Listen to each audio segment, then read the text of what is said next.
사람의 영혼은 여호와의 등불이라. 사람의 깊은 속을 살피느니라. 인간의 영혼은 자신의 가장 깊은 내면을 살피는 여호와의 등불이라. 예수께서 이 말씀을 하시고 심령이 괴로워 증언하여 이르시되 내가 진실로 진실로 너희에게 이르노니 너희 중 하나가 나를 팔리라 하시니. 네, 같이 아멘 하겠습니다. 아멘. 자, 우리가 하나님의 음성을 듣는 거에 대해서 우리가 이제 말씀을 나누고 있죠. 그래서 지난 주일날 우리가 하나님의 음성을 귀로 듣는 거, 직접 귀로 듣는 거에 대해서 나눴고, 또 하나님의 음성을 우리의 생각이라는 그 내면의 음성, 그것을 또 세미한 음성이라고도 얘기할 수 있다. 이렇게 나눴습니다. 근데 그것은 성령님께서 우리를 인도하시는 것들이다. 그래서 성령님이 우리를 진리로 깨닫게 하시고 감동 주시고 또 자기의 정체성을 사랑으로 깨닫게 하시고 뭐 이런 어떤 정말 성령님의 어떤 세미한 음성, 그런 음성이 우리의 생각, 우리의 내면 가운데 들리는 것에 대해서 이야기했습니다.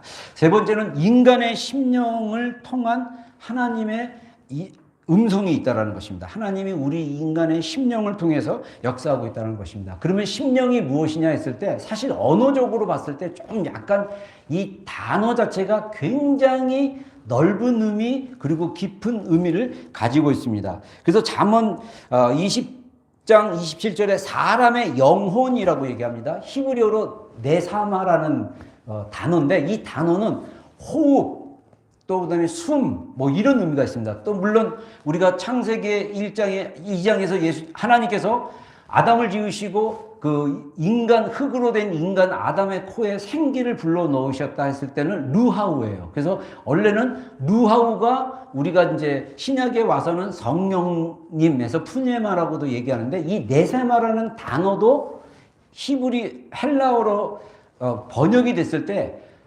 퓨누마라고 영이라는 단어로 번역이 됩니다. 근데 이 예수님께서 요한복음 13장에 심령이 괴로워서 말씀하시는 이야기가 나와요. 그래서 성경에 보면 심령이라는 단어가 여러 번 나옵니다. 그래서 아까 그 헌금 영상에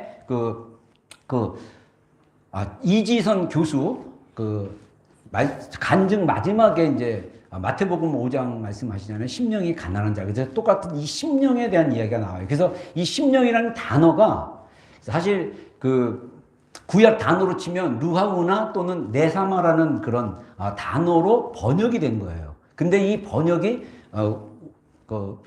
푸누마. 그래서 사실은 영이라는 단어가 있습니다. 그래서 우리가 헬라어도 대문자, 소문자가 있습니다. 그래서 대문자로 쓰면 성령으로 얘기하고 소문자로 쓰면 영으로 번역이 됩니다. 그래서 예수님께서 심령이 괴로워할 때 그 심령이 언어로 가면 그 소문자 푸누마입니다. 그래서 이 영이라고 얘기를 합니다. 근데 이 심령이라는 단어, 우리말 번역이 좀 괜찮은 것 같아요. 한문 번역이지만 마음심이랑 영이랑 이렇게 같이 합쳤어요. 그래서 단순히 영이기도 하지만 이 영이 우리의 마음의 생각, 감정, 그 다음에 어떤 지각, 어떤 감각과 또 연결되는 영역까지 우리가 심령으로 이해하면 훨씬 좋습니다.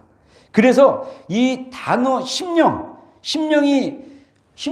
좀 이렇게 영이냐, 딱 영이라고도 하지만 영에서 더 확장된 우리가 영이 있잖아요. 그 영이 우리의 감정과 생각과 이런 의지와 다 연결되어 있잖아요. 그것까지 포함해서 심령이라고 이해하시면 좋습니다. 그래서 이제 달라스 교수는 심령을 뭐라고 표현하냐면 우리 자신 그리고 내 자신 주변에 일어나는 사건들 그리고 나를 제외한 다른 사람들을 향한 우리 자신의 생각과 감정이다라고 이렇게 본인은 이제 이렇게 정의를 내렸어요. 그러니까 뭐냐면 나 자신에 대해서 또 내가 이렇게 어떤 사건을 부딪히고 어떤 일을 겪고 그래서 이지선 교수처럼 이런 운전 중에 음주운전자가 대기하고 있는데 뒤에서 차를 박아가지고 2대 그때 사회학과 학생이었는데 그 오빠랑 같이 산타에서 이 불이 붙어가지고 상반신 전체가 이 화상을 입은 거죠.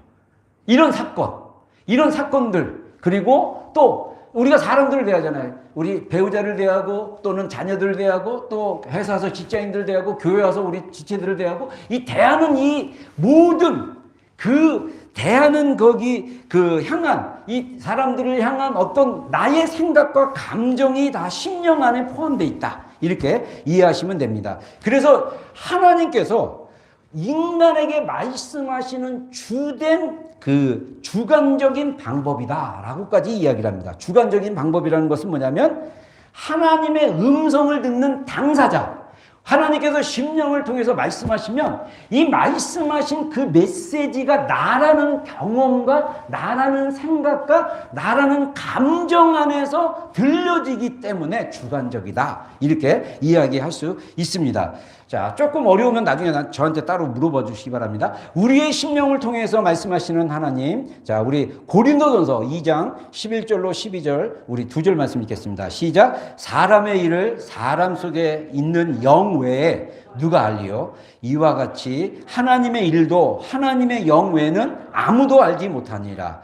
우리가 세상의 영을 받지 아니하고 오직 하나님으로부터 온 영을 받았으니 이는 우리로 하여금 하나님께서 우리에게 은혜로 주시는 것들을 알게 하려 하심이라. 자, 그래서 이 사도 바울께서 굉장히 사도 바울은 진짜 이 구약에 있는 그 말씀을 예수 그리스도를 인격적으로 만나고 변화돼서 성령님을 또 충만히 받고 성령님이 내주하심으로써 사도 바울은 구약의 내용을 정말 헬라어로 번역하면서 잘 설명을 하고 있고 특별히 상담적이고 심리적인 것과 영적인 것을 굉장히 복음 안에서 잘 설명하고 있습니다. 사도 바울이 얘기하는 이 메시지들은 우리가 하나님이 사도 바울을 통해서 말씀하시는 직접적인 말씀이다라고 우리가 모두 인정하는 것입니다. 고린도 교회 성도들에게 사람의 일을 누가 할 수 있느냐? 사람 속에 있는 영이 할 수 있다. 휴누마라고 얘기를 해요. 그러면서 이와 같이 하나님의 일도 하나님의 영, 이거는 대문자 휴누마입니다. 자, 대문자 똑같은 영이에요. 근데 대문자는 성령님을 얘기하고 소문자는 인간의 영, 심령을 얘기합니다. 외에는 아무도 알지 못하냐. 그러면서 우리가 세상의 영을 받지 아니하고 오직 하나님으로부터 온 영을 받았으니 누구입니까? 성령님이죠. 이는 우리로 하여금 하나님께서 우리에게 은혜로 주신 것들을 알게 하려 하십니다. 자, 제가 지난주 주일날 성령님이 우리에게 말씀하시는 방법에 대해서 한 네 가지 분리해서 얘기를 했었는데 성령님이 우리로 하여금 어떻게 알게 하시냐? 우리의 심령이 이 은혜 가운데 주신 것을 알게 하신다는 거예요. 근데 이 알다라는 단어가 우리가 보통 알다, 이해하다 하면 경험하다 뭐 이래갖고 우리가 기노스코마이 해가지고 경험으로 알다 이 단어인 줄 알고 제가 언어를 찾아보니까 놀랍게도 인간의 그 알다라는 이 단어가 에이돈이라는 단어를 썼는데 이거는 이렇게 보다, 그러니까 눈으로 이렇게 보는 거에 대해서 얘기해요. 근데 이거는 그냥 보는 게 아니라 육체로 보지만 이 보는 것이 영적으로 보는 거와 연결된 단어로 성경에 많이 쓰여진 것을 이야기할 수 있습니다. 그래서 이 하나님의 우리 인간의 영, 우리 인간의 심령은 잠언서에서는 하나님의 등불이라고 그랬어요. 그래서 하나님의 등불이 어디 안에 있냐? 우리 심령 안에 있는 거예요. 그래서 이 우리의 심령을 뭐가 비추느냐? 하나님이 비추고 계시다라는 것입니다. 그래서 우리가 우리 자신을 우리 자신의 깊은 내면을 살피는 하나님의 등불이 누구를 통해서 하냐? 우리의 심령을 통해서, 우리의 영을 통해서 하신다는 거예요. 우리는 나의 영은 상관없고 하나님만 보시면 된다고 하는데 하나님이 우리 내면을 깨닫고 보게 하시도록, 알게 하시도록 깨닫게 해주는 게 뭘 통해서냐? 우리의 심령을 통해서 우리 내면을 비춰주시고 알게 하신다는 것입니다. 그래서 이 잠언은 하나님이 주체적인 거로 나와 있지만 그 사도 바울은 이 고린도서 2장에서 사람의 일은 누가 할 수 있냐? 사람의 심령이 알고 있다. 그래서 이 사람의 내면, 나 자신을 더 깊이 알고 싶으면 하나님의 영이 우리로 하여금 은혜 가운데 알게 하신다라고 얘기하는 거예요. 그래서 알게 한다는 단어가 보게 한다, 깨닫게 한다, 이 보다라는 단어지만 또 이어지는 단어가 경험하다, 지각한다, 인지한다, 이런 의미가 있다라는 것입니다. 그래서 우리가 영적인 에이돈이 이제 탁 열리면 우리 삶 가운데 일어나는 하나님의 은혜는 뭡니까? 하나님이 주신 선물들이에요. 그 선물들을 우리가 볼 수 있고 지각하고 깨닫고 경험하게 된다라는 것을 볼 수 있습니다. 그래서 예를 들면요, 마태복음 2장에 동방박사가 나옵니다. 동방박사가 저 동쪽에서 온 사람들이에요. 점성술사 그러면 우리는 뭐 쪽이었는데 요즘 말로는 천문학자인데도 인간의 어떤 미래나 인간의 어떤 그런 것들을 이 별을 보면서 이렇게 얘기하는 사람들입니다. 이 동방박사 3명이 예루살렘에 와서 헤롯 왕한테 가가지고 그 유대인의 왕이, 우리가 별을 보고 왔는데 유대인이 왕이 여기 별이 우리를 이렇게 예루살렘으로 이끌어서 왔습니다 했을 때 3번이나 별을 보고 왔다라는 표현을 이 마태복음 2장에서 얘기를 해요. 이게 에이돈으로 얘기합니다. 그래서 2장 2절에 예루살렘 헬로당 앞에서 동방에서 온 이 동방 박사들이 유대인으로 나시니가 여기 있습니까? 라고 우리가 그의 별을 보고 왔다라고 얘기를 합니다. 그 다음에 9절에 이 박사들이 이제 헤롯이 우리 없다 라고 얘기하니까 그 별을 보고 가는데 9절에 박사들이 동방에서 보던 그 별이, 그래서 보았던 그 별. 그러니까 실제적으로 동방 박사는 뭘 봤냐면 별을 본 거예요. 여러분, 우리 삶 속에서 일어나는 일들을 우리가 보잖아요. 그렇잖아요. 누가 뭐 이렇게 나한테 말하고 누가 이렇게 행동하고 사람들 우리가 보잖아요.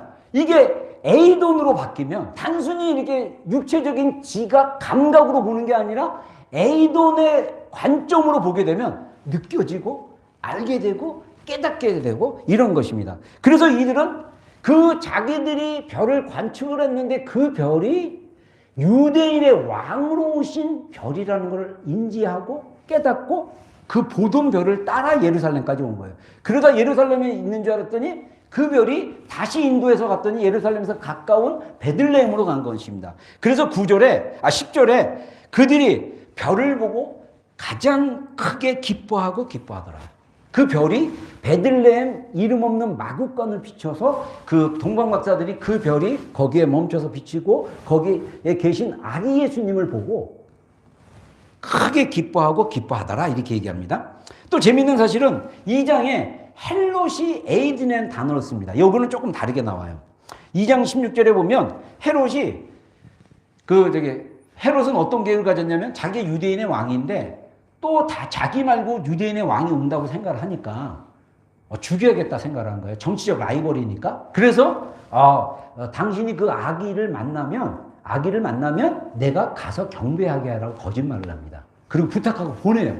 근데 동방박사는 또 하나님께서 계시해가지고 그 예루살렘으로 가지 말고 따로 돌아가라 그래서 돌아가가지고 한참 시간이 지났어요. 그러자 16절에 헤롯이 박사들에게 속은 줄을 알고라는 단어가 나옵니다. 알고 심히 노하여 라는 표현을 합니다. 근데 이 알고라는 단어가 에이든이에요. 에이돈. 그러면 이 말이 무슨 말이냐? 지각했다라는 거예요. 제가 성경을 읽으면서 그런 생각을 했어요. 헤롯이 박사들한테 속았다고 그랬어요. 근데 사실 속은 게 아니라 자기가 음모를 꾸며서 죽이려고 작정하고 부탁한 거잖아요. 근데 이 박사들은 천사의 계시를 따라 예루살렘 안 고 돌아서 그냥 가버렸어요. 자기 집으로. 근데 자기는 속은 걸로 생각하는 거예요. 근데 이 사람이 속았다라고 생각하는 그 지각, 그 속은 줄로 알고가 에이돈이라는 그런 단어를 얘기합니다. 제가 왜 이 말씀을 얘기하냐면요. 우리 심령은 볼 수 있고 들을 수 있고 그 영적인 감각으로 알 수 있는 거예요. 근데 성령님이 우리 심령을 통해서 그것을 알게 하시고 보게 하시고 깨닫게 해주고 있다라는 것이죠. 그래서 여러분들 대표적으로 우리가 볼 수 있는 게 뭐가 있습니까? 재미있는 사실은 꿈도 볼 수 있어요. 꿈. 여러분들 꿈을 얼마나 많이 꾸는지 모르죠. 꿈은 내과학자 이런 사람들은 인간은 꿈을 계속 꾼다고 얘기하는데 근데 대부분 기억을 잘 못해서 문제지 인간은 잠을 자는 동안 꿈을 꾼다 그러는데 사실 저처럼 꿈쟁이 같이 우리 어머니가 꿈쟁이였는데 꿈을 자주 꿔. 저는 거의 매일 꿈을 꾸는데 기억나는 게 몇 개 이렇게 있고 해요. 근데 저도 사실 꿈을 통해서 하나님이 인도하심을 해줬어요. 그러니까 이 하나님이 우리의 심령이라는 영역 안에 꿈도 포함이 된다. 이 말을 여러분들에게 하고 있는 것입니다. 꿈을 통해서도 하나님 말씀하십니다. 제 인생을 되돌아보면 저의 중요한 시기에 하나님이 꿈으로 인도하는 것을 제가 볼 수 있었습니다. 여러분들 다 아는 내용이지만 또 새로운 사람도 있고 또 그 꿈을 못 들은 사람 같아서 얘기를 하는데 예전에 저희가 한 10년 전쯤인가? 저희가 시티에서 썼던 시티에서 썼던 그 장소에서 이제 월 5천 불의 렌트비를 감당할 수 없어서 쫓겨났잖아요. 그래서 6만 불에 거의 5만 불 이상의 빚을 지고 그다음에 쫓겨나서 1년 동안 거기에 있는 그 한 교회 교육관에서 빌려서 예배드리다가 또 이제 어떤 저쪽 시티 마운틴 이든 쪽에 있는 또 지하 주차장을 이렇게 또 일반 공간으로 내놓는다 그래가지고 싸게 내놓아가지고 거기 들어가서 쓰다가 도저히 그 지하 주차장이 먼지도 많고 막 거기서 예배를 드린 거예요. 그래서 제가 지하교회라고 항상 얘기하는데 저희 한 6개월 있었습니다. 근데 제가 가자마자 먼지도 있고 나 너무 힘들어가지고 막 너무 괴로운 거예요. 근데 정말 이 괴로워서 내가 옮겨야겠다 생각이 들었어요. 근데 이걸 놓고 제가 적극적으로 기도는 하지 않고 방언으로 막 기도하는데 어느 날 꿈을 꿨는데 꿈에 딱 저희가 있었던 건물이 3층짜리인가 4층짜리인데 그 비슷한 건물이 보이면서 플랜카드가 막 2개가 있는 거예요. 근데 글씨가 써 있어요. 본 거죠, 제가. 뭐라고 하냐면 빚은 있을 때 갚을 수 있는 빚. 그리고 뭐라고 또 하나 썼는데 이게 아마 우리의 다음 비전에 대한 거였어요. 근데 제가 그 꿈을 꾸고 딱 깨가지고 깨자마자 야, 이거 하나님이 다시 그 건물로 들어가라는 것이다. 근데 우리 5천 불 못 내서 빚지고 한 달에 그때 당시 600불인가 계속 빚을 내고 있었는데 근데 가라는 계시로 저는 분명히 인도를 받은 거예요. 그래서 그 건물 사장이 한국 분이었는데 제가 전화해서 교회 안 다닌 분이었지만 한국에 계셔가지고 070으로 전화해가지고 설명을 쭉 하고 우리 맥시멈으로 드릴 수 있는 렌트비는 1,000불이다. 그리고 빚은 계속 갚겠다. 그 대신 그 공간이 1년 만에 제가 가보니까 없어요. 아직도 안 나가고 있었어요. 그래서 저는 우리가 다시 들어오라고 하나님이 계속 아무도 못 들어오게 했나 보다.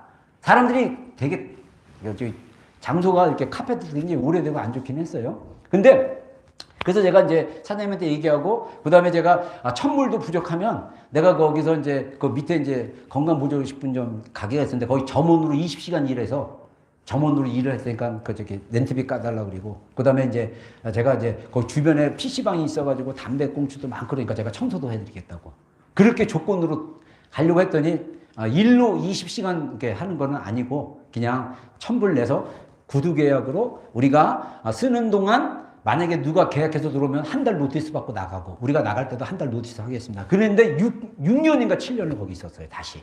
그리고 이제 윈저로 온 거죠. 근데 그렇게 인도하심을 받았을 때 제 심령이 너무 괴로운 거예요. 여기는 아닌 것 같다. 하나님이 우리가 정말 예배할 장소가 어디 있습니까? 제 마음속에 하나님을 향해서 계속 이렇게 갈망이 있었고 이게 있었어요. 그러자 하나님이 꿈을 통해서 다시 거기로 돌아가라는 그 인도를 하셨던 것입니다. 여러분들은 어떻습니까? 꿈으로 하나님이 일하고 계시지 않습니까? 어떤 사람이 그러더라고요. 꿈을 꿨는데 꿈에 막 불이 났대요. 근데 불이 나가지고 꿈에서 이거 불 꺼야 되는데 이렇게 생각을 했는데 갑자기 집에 있는 스모크 알람이 삑삑삑삑 울렸대요. 그래서 꿈에서 딱 깼대요. 깨는 순간 꿈에서 난 불을 자기는 꺼야겠다 이렇게 했는데 스모크 알람이 그 타이밍에 딱 울린 거예요. 초자연적으로. 근데 그 사람은 뭐라고 하냐면 하나님이 이렇게 자기를 깨웠다라고 인지를 한 것 같아요. 그러면서 하나님께서는 못하실 일이 없으시는 분이구나 를 자각하게 됐다고 합니다. 여러분 우리 안에 별거 아닌데 되게 우연이야. 근데 그 우연을 통해서 하나님이 우리 심령 가운데 뭔가 말씀하고 계시고 있다라는 것입니다. 아멘입니까? 여러분, 우리가 보는 것이 굉장히 중요합니다. 그래서 보고 생각하고 인지하고 이것을 하나님의 영과 연결되게 느끼는 것. 여러분, 심령을 통해서 예배, 하나님이 우리를 알게 하시는 방이 우리 삶의 모든 영역에 다 걸쳐 있어요. 또 예를 들어볼까요? 예배 중에 우리가 찬양을 드리잖아요. 예배 중에 기도를 하잖아요. 근데 우리의 심령이 하나님의 은혜로 오실 때가 있어요. 그러면 우리가 그것을 은혜, 임재로 깨달을 수도 있어요. 제가 약점이 MBTI 약점, 그림자가 있는데 저의 약점은 뭐냐면 내향적 감각이 약해요. 그러니까 쉽게 얘기해서 내면에서 일고 있는 어떤 이런 감각이 되게 좀 약한 편입니다. 그래서 이 몸으로 이렇게 손에 뭐 이렇게 뜨겁게 전기가 오거나 생각으로 뭔가가 탁 와야 이제 지각이 되는데 몸 안에서의 감정이나 느낌으로는 잘 몰라요. 제가 그게 저의 MBTI의 약점이라고 책에 그렇게 나와 있더라고요. 근데 또 어떤 지체는 그러더라고요. 어떤 사람은 예배 중에 찬양을 하는데 갑자기 요한복음 1장 14절 말씀이 육신이 되어 우리 가운데 거하심에, 내가 그 사도 요한이 그 영광을 보오니라고 이야기를 합니다. 그러니까 요한복음 1장 14절에 말씀하신 것처럼 정말 그 마음, 그 말씀이 육신이 된다라는 그게 깨달아진 거예요. 그게 깨달아지면서 계속 그 말씀이 기억나면서 하나님이 계속적으로 말씀을 통해서 일하고 계시는 거예요. 이게 은혜 가운데 주어진 거예요. 어디서 받아들였습니까? 우리의 심령을 통해서 말씀하고 있다. 우리가 이렇게 볼 수 있다는 것입니다. 그래서 책에서 이런 얘기를 하더라고요. 어떤 분이 얘기했다고 그러는데 반복적인 우리의 생각. 우리가 살다 보면 마음속에 계속 이렇게 똑같이 떠오르는 생각들이 있을 거잖아요. 그래서 이 우리 마음속에 계속 떠오르는 생각들을 경건한 방식으로 잘 다루기만 한다면 놀라운 결과를 보게 될 것이다. 그러나 대부분의 사람들은 그렇게 하지 않는다. 마음속에 특정한 생각이 자꾸 떠오르거든 하나님께 이렇게 물어보라. 내가 이렇게 하기를 한 아버지께서 정말 원하십니까? 이렇게 좀 우리가 이렇게 물어보는 작업. 이게 뭔가 특정한 생각이나 어떤 것들이 있다면 우리가 주님께 물어보라는 거죠. 우리는 대부분 그런 생각들을 무시해버린다라는 거예요. 그래서 우리가 사실 그 분별하기는 쉽지 않습니다. 왜냐하면 우리가 저도 약점 중에 하나가 또 저의 그 MBTI 기질 중에 스트레스를 받았을 때 제가 갖는 스트레스 상황 중에 하나가 강박적으로 생각한다. 강박관념이 있다는 거예요. 근데 막 떠오르는 게 강박적으로 떠오르는 건 이건 하나님께 한 건 아니고요. 하나님이 떠오르게 하는 어떤 반복적으로 했다면 우리가 좀 여호와의 등불로 좀 비춰서 이렇게 볼 필요가 있다라는 거죠. 그래서 여호와의 이것이 자꾸 반복해서 떠오르는 생각이 있다면 그것이 여호와의 등불인지, 다시 말해 그 생각 안에 다른 어떤 중요한 의미가 담겨 있는지 기도하는 마음으로 살피는 것이 중요한다라는 것입니다. 같은 생각이 자꾸 떠오르는 것이 반드시 하나님이 말씀하신다는 증거는 아니지만 그렇다고 가볍게 무시해서도 안 된다는 것입니다. 왜냐하면 시편 139편 2절에 하나님이여 나를 살피사 내 마음을 아시며 나를 시험하사 내 뜻을 아옵소서 라고 고백을 합니다. 시편 기자가. 그러면서 이 말은 하나님께서 그 등불을 가져다가 내 삶을 비춰주소서라고 요청하는 기도랑 똑같다는 거죠. 나를 살피시고 내 마음을 아시고 나를 시험하사 내 뜻을 아옵소서.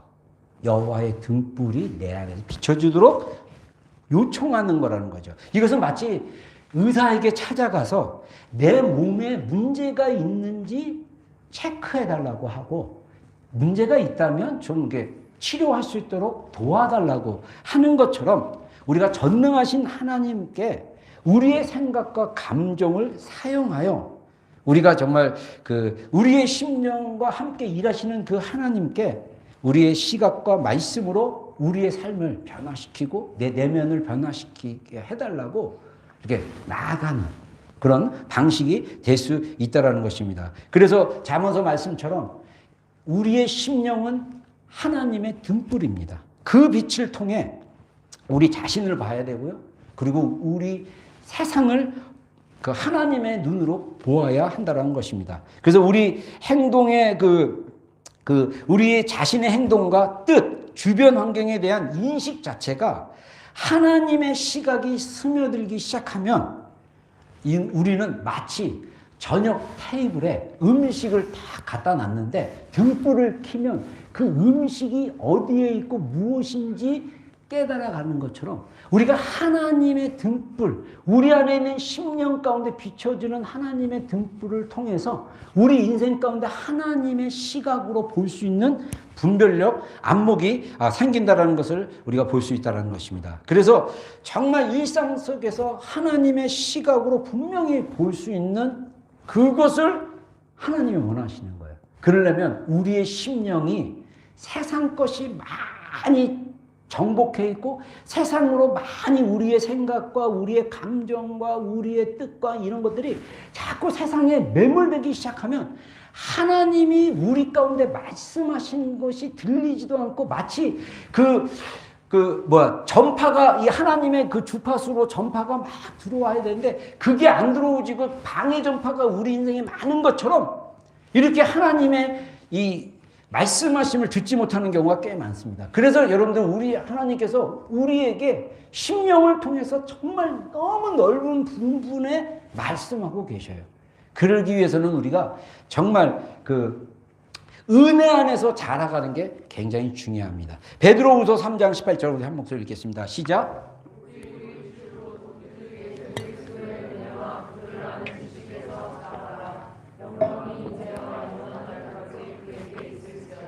예, 베드로가 딱 두 개의 서신서를 썼습니다. 베드로전서, 베드로후서. 이 두 개의 서신의 결말을 사도 베드로가 그 서신서를 읽는 그때 당시에 첫 번째 독자뿐만 아니라 계속 이어지고 오늘날 우리를 읽는 우리에게도 뭐라고 권고하냐면 오직 우리 주 곧 구주 예수 그리스도의 은혜 그리고 그리스도를 아는 지식에서 자라가라라고 권면하는 것을 볼 수가 있습니다. 우리가 그리스도 예수 안에 아까 고린도전서 2장 12절에 말씀하신 것처럼 하나님으로부터 온 영이 우리 가운데 은혜로 주신 것들을 알게 하듯이 우리가 하나님 예수 그리스도 은혜 안에 있다라는 거예요. 그래서 우리의 심령이 예수 그리스도 은혜 안에 머물기 시작하면 우리의 심령의 기초가 우리의 심령이 점점 하나님의 시각으로 스며들고 그래서 하나님의 시각으로 우리가 더 이렇게 세상을 바라보고 우리 일상을 바라보고 우리 자신을 바라보기 시작하면 하나님이 우리의 심령을 통해서 하나님이 계속 우리에게 말씀하시고 행하시게 하시는 것들이 있다라는 것입니다. 놀라운 것은 제가 그래서 이 심령이라는 단어를 검색하다 보니까 놀랍게도 사도 바울께서도 자신이 쓴 서신서의 마지막에 인사가 뭐냐? 이 인사입니다. 빌립보서 마지막에 그 빌립보 성도들에게 마지막 인사를 이렇게 해요. 주 예수 그리스도의 은혜가 너희 심령에 있을지어다. 아멘. 아멘 크게 하세요. 주 예수 그리스도의 은혜가 여러분의 심령에 있을지어다. 갈라디아 교회를 향해서 6장 18절에 형제들아 우리 주 예수 그리스도의 은혜가 너희의 심령에게 있을지어다. 아멘 하고 아멘까지 넣었어요. 에베소서 성도들에게.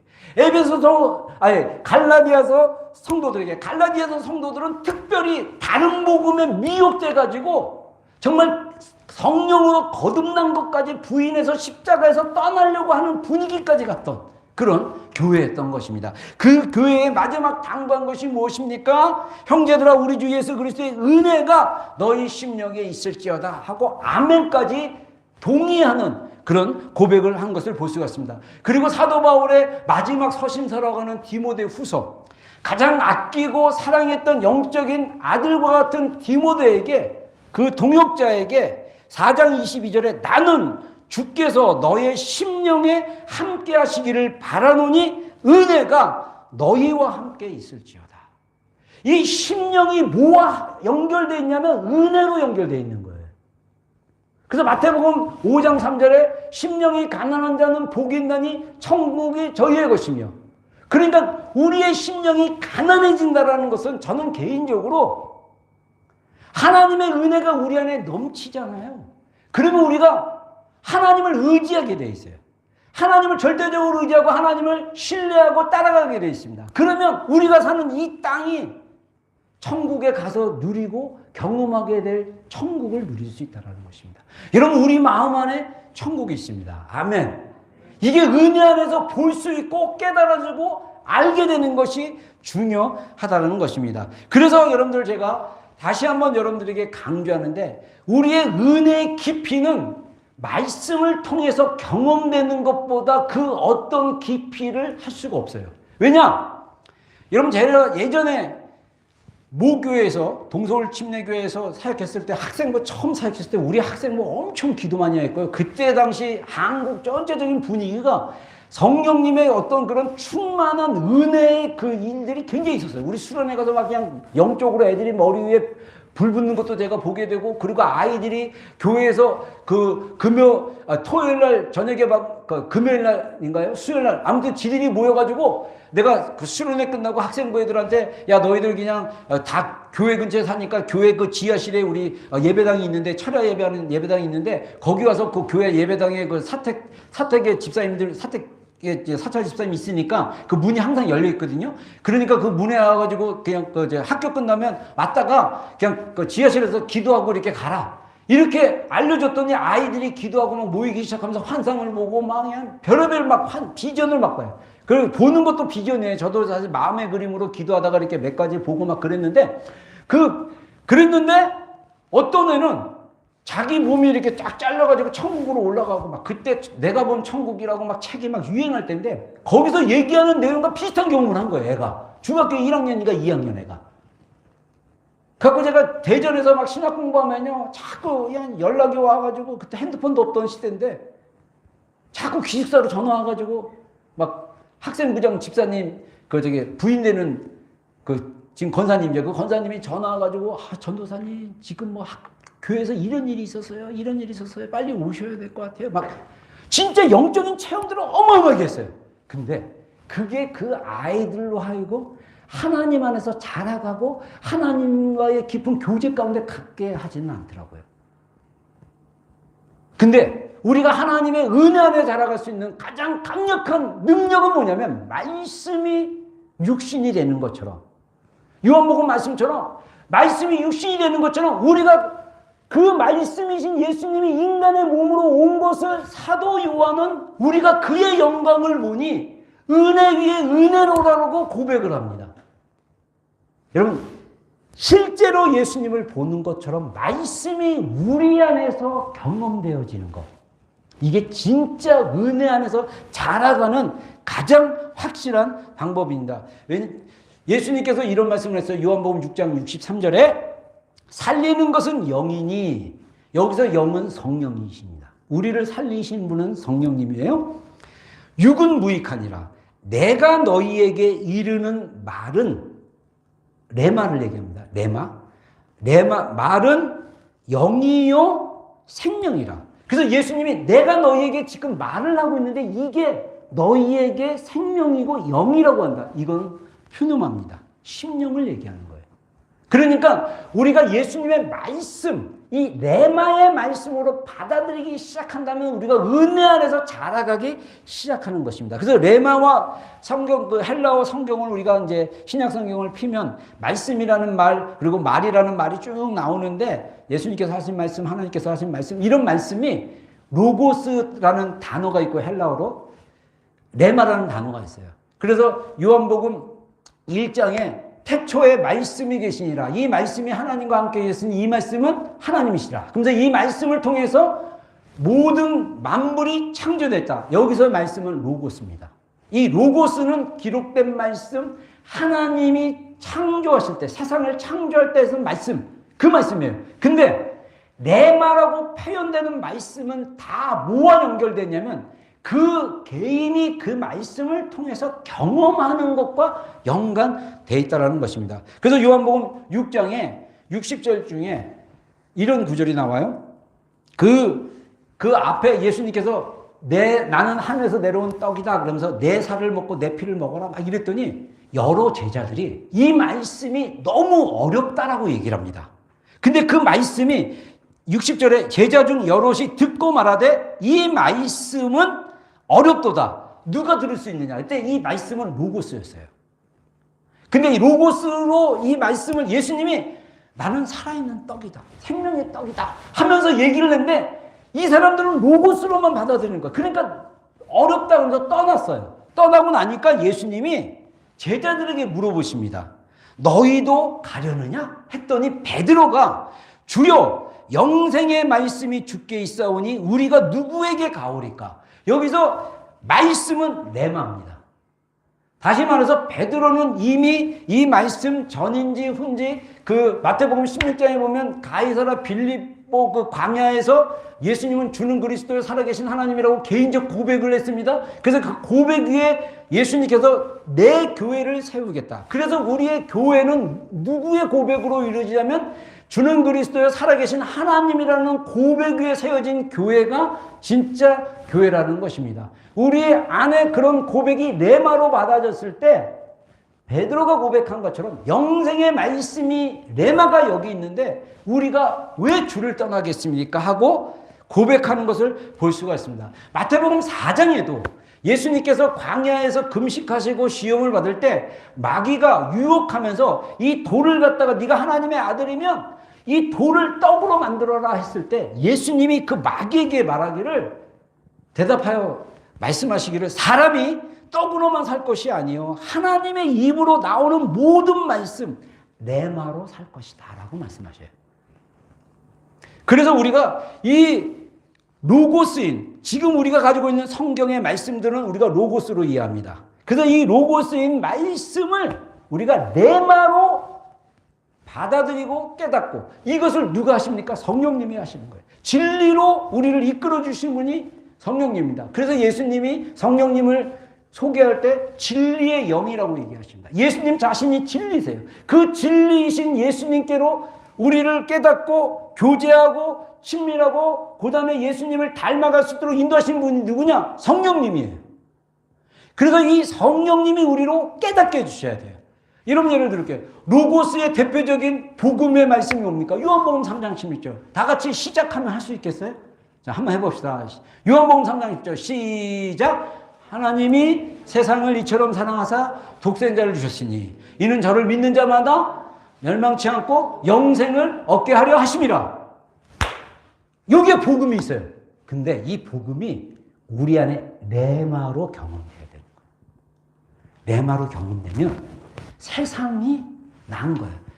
하나님이 나를 사랑하셔서 독생자이신 예수님을 세상에 보내셨으니 이는 내가 멸망당하지 않고 영원한 생명을 얻게 하기 위함이다.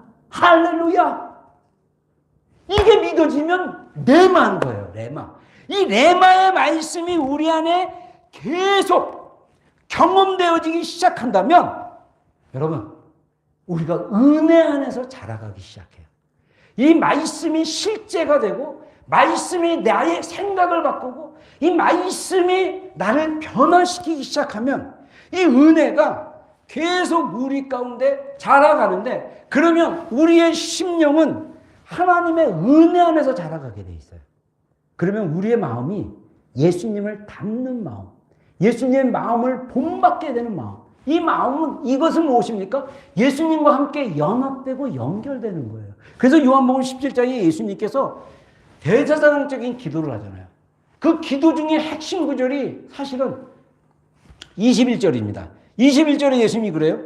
그 20절에 내가 비옵는 것은 하면서 예수님이 다시 한번 자신이 기도 중인데도 한 번도 하나님께 기도한다라고 고백을 하면서 아버지요, 아버지께서 내 안에, 예수님 안에 내가 예수님이 아버지 안에 있는 것 같이 그들도 제자도 그리고 제자뿐만 아니라 이 말을 듣는 모든 사람들도 다 하나가 돼요. 우리 안에 아버지 하나님, 예수님, 성령님 삼위일체 안에 있게 하사 세상으로 아버지께서 나를 보내신 것을 믿게 하옵소서. 여러분, 우리의 가장 영광스러운 이 땅에서의 사역 중에 하나가 뭐냐면 제자로 사는 거예요. 제자로. 예수님의 제자로. 그래서 요한복음 13장에 예수님께서 너희가 서로 사랑하라. 내가 너희를 사랑하는 것 같이 너희가 서로 사랑하면 세상이 너희가 내 제자인 것을 알리라. 이 예수님께서 이 땅에 우리 인류를 구원하시려고 오셨습니다. 그래서 여러분들 우리가 살아가는 인생의 목적이 이방인들처럼 잘 먹고 잘 살고 축복받고 막 이렇게 살아가려고 하나님을 믿는 것이 아니라 나를 만드시고 창조하시고 또 사랑하셔서 구원하시고 변화시키시고 그래서 우리를 통해서 누가 나타나요? 하나님의 영광이 나타나는 거예요. 아까 이지선 교수 뭐라고 그럽니까? 그 화상 입으니까 모태신앙이에요. 이분이 모태신앙인데 정말 너무 엄청난 본인의 표현대로 완전 자기라는 그 원래 화상 당하기 전에 이 사고 당하기 전에 사진이 굉장히 이쁘잖아요. 근데 그 사진이 완전히 찢어지고 그릇이 깨어진 것처럼 고통을 당하니까 내가 자살해서 죽든지 아니면 하나님께 가서 따져봐야겠다. 이런 일이 생기게 했으면 뭔가 계획이 있을 거 아니냐라고 몇 시간을 기도해도 그것을 잘 몰랐는데 다음날 자기가 섬겼던 교회 성가대원이었죠. 성가대원인데 자기가 성가대했을 때 그것도 다 싫고 설교도 안 들어오고 막 이랬는데 목사님이 다가와서 정말 하나님의 마음으로 안아주고 사랑하는 딸아, 내가 너를 높이겠다. 내가 너를 정말 연약한 자들에게 보여주는. 여러분, 우리가 연약한 가운데 하나님의 능력을 경험하고 살게 되면요, 하나님이 우리의 인생을 통해서 그분의 영광을 드러냅니다. 근데 우리가 오해하는 게 있어요. 하나님의 생명이 아닌 육체의 명예, 육체로 이루는 성취로 말은 하나님께 영광 돌린다고 하는데 다 자기 육신의 욕구와 욕망으로 살아가는 크리스천들이 꽤 많아요. 우리가 하나님 앞에 섰을 때 그 본질, 우리의 내면의 깊은 모티베이션을 하나님이 평가하실 것입니다.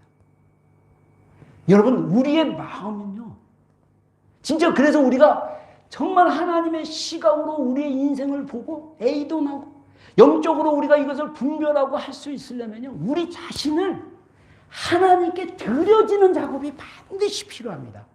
그러기 전까지 우리 안에 하나님께서 말씀하시고 일하시는데 되게 많은 혼란과 그 힘듦과 이런 것들이 올 거예요.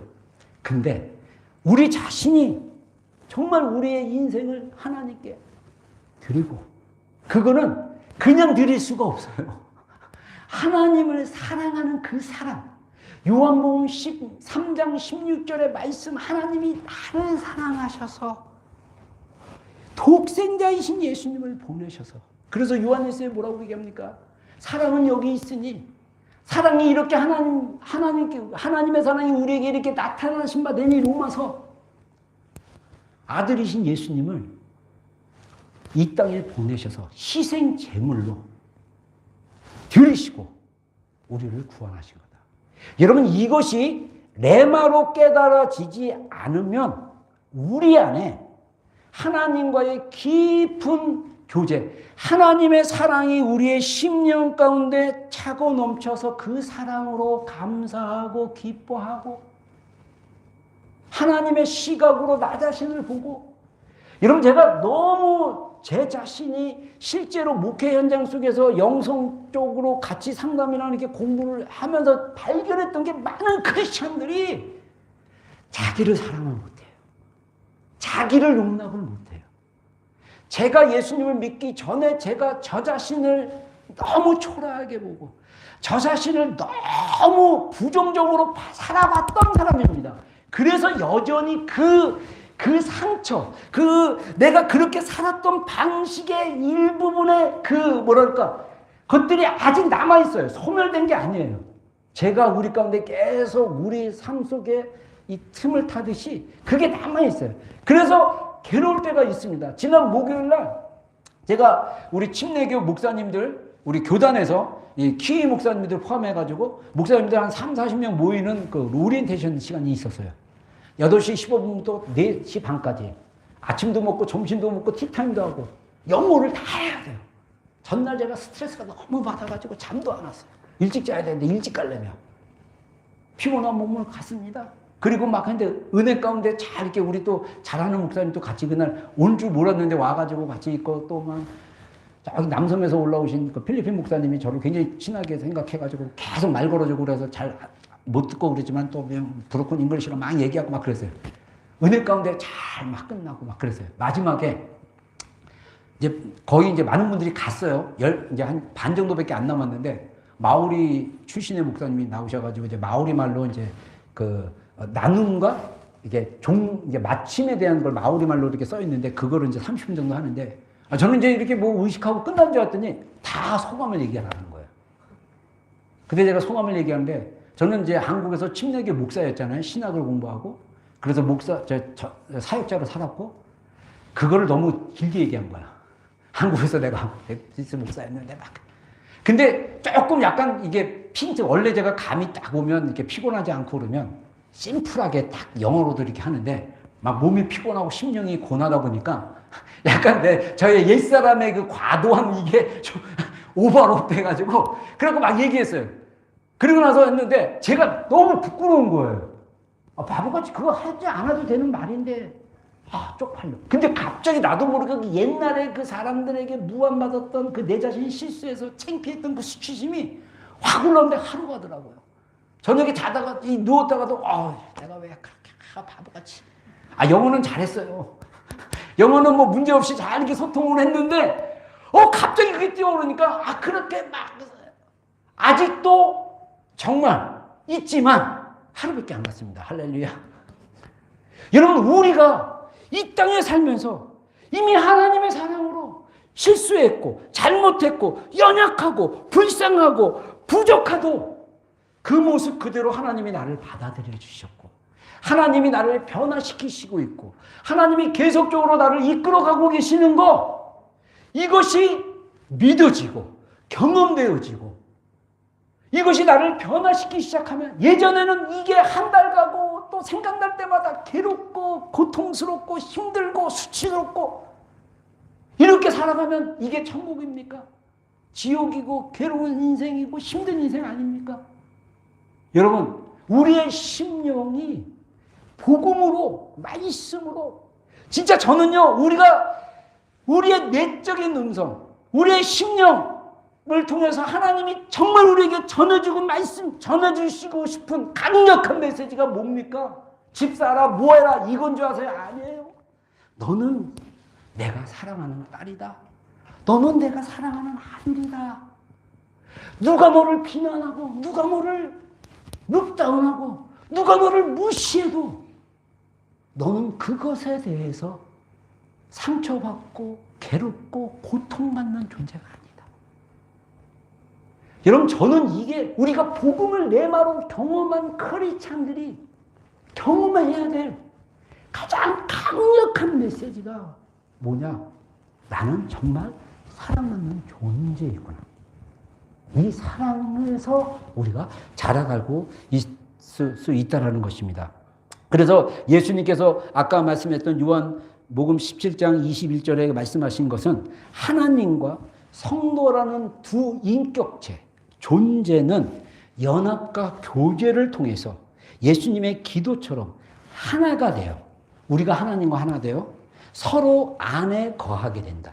우리가 은혜 안에 자라감에 따라 하나님의 말씀 법이 점점 우리 심령의 기초를 이루게 되고 하나님의 사랑이 나의 사랑이 되고 예수님의 믿음이 나의 믿음이 된다. 할렐루야. 하나님의 은혜 안에서 여러분 그래서 우리가 이 심령이라는 영역을 사실 제가 요 파트는 얘기하지 않았는데 요 파트 안에 더 깊이 들어가잖아요. 그러면 우리가 뭘 할 때 음성 듣고 해야지 하지 않아도 하나님과 연결되면 그냥 하나님과 마음 주고 연결된 대로 그냥 순종하며 살면 하나님이 우리 가운데 실제적으로 일하시는 것들을 경험할 수 있습니다. 하나님이 그렇게 우리와 소통하기를 원하세요. 여러분들은 사랑받는 존재, 하나님과 연합되어 교제하는 존재. 그래서 제가 볼 때 이 말씀으로 깊이 묵상하는 거, 우리가 말씀을 먹는 훈련이 굉장히 필요하겠다는 생각이 듭니다.